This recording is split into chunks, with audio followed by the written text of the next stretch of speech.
I'm Helena Ganjalyan. I'm an actress and co-director.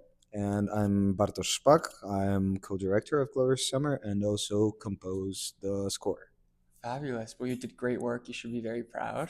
Is Thank this you. your first time at South by Southwest? Yes. Yeah. Okay. And what do you think so far? Was that? What do you think so far? Well, it's we were just talking today morning that it's a huge thing, the whole festival, and it's amazing that the crew can actually keep track of all this. And there's really like one of the people on the team said that this is really a choose your own adventure kind of thing, because really it's like so many things that you can attend. Yeah. And But I also love the fact that you can actually feel the festival in the city. It's not like, well, there is some festival happening. It's like you immediately see that it's vivid and that people are crossing with the badges, and that is really, the main theme of the city right now. So that's cool. And what your background is and how that influences the film? We're from Warsaw, living there. I mean, we're not from there, but living there in Poland. And our background comes from acting for both of us. We've finished acting film schools, and then after a couple of years, we met at the theater because we were working on a play together. And somehow during years of work together at the theater, we thought that, well, maybe we should try to do something together as a duo, and that's how it started actually. And for me, the second branch was also choreography. I did a lot of stuff connected with dance and dance theater.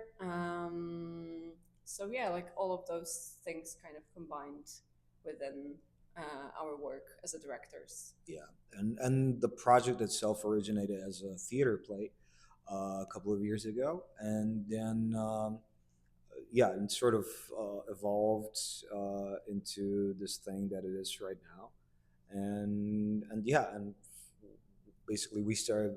My background is also acting. I also finished film school as an actor, and and then we got together. We started directing. We transitioned fully into directing. I mean, not fully.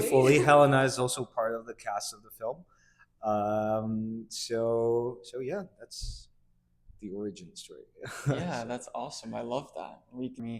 How exactly this concept came to life.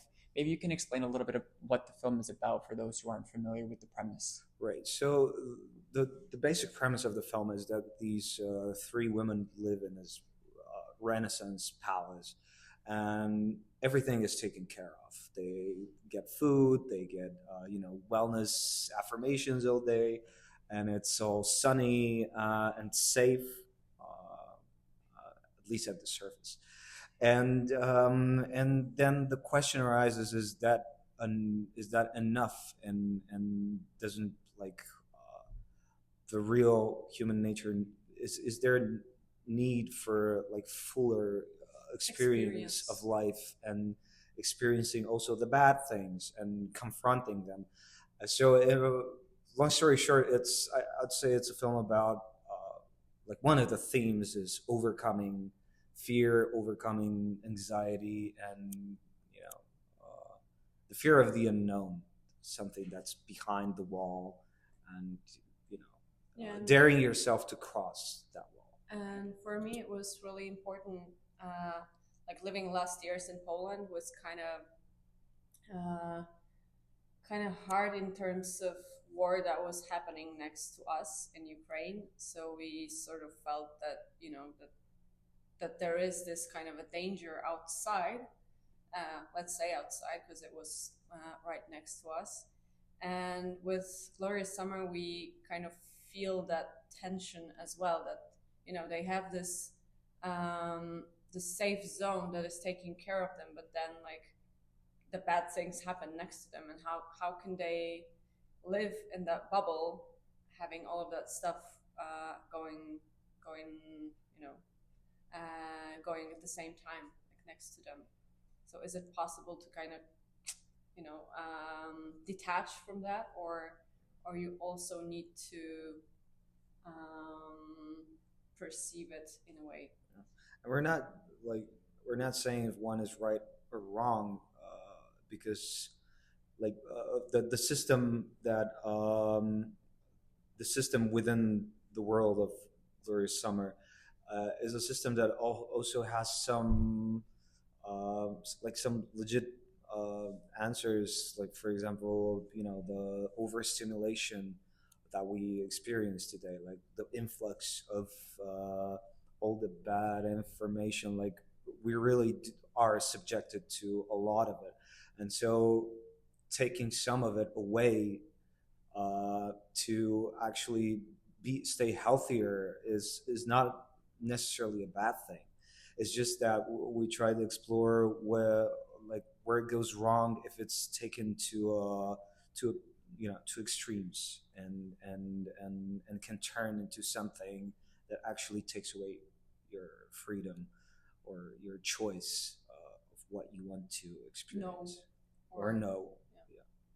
The concept is brilliant and the premise is outstanding. It's very timely and it's poignant. I think it's very important. So that's what drew us initially to the film. So it's very, very exciting. I'm very curious though. This film has so much atmosphere, and it feels like at times like a hazy daydream, and it's beautiful in that approach. And I love that you've set it where it's set. And without giving too much away, why did you decide to set it, in this hazy daydream Renaissance sort of an atmosphere, as opposed to, something else, maybe something more crisp and modern? Or we really wanted that film to take place in a timeless timeless moment, let's say, that you're not able to say if it's past or if it's future or it's right now. And our goal was, with all of our tools that we had, like costume, set design, camera, and to kind of create that place that is that is a bubble itself. And we wanted it to be really full of textures, full of colors that are kind of drenched with the sun that is there. And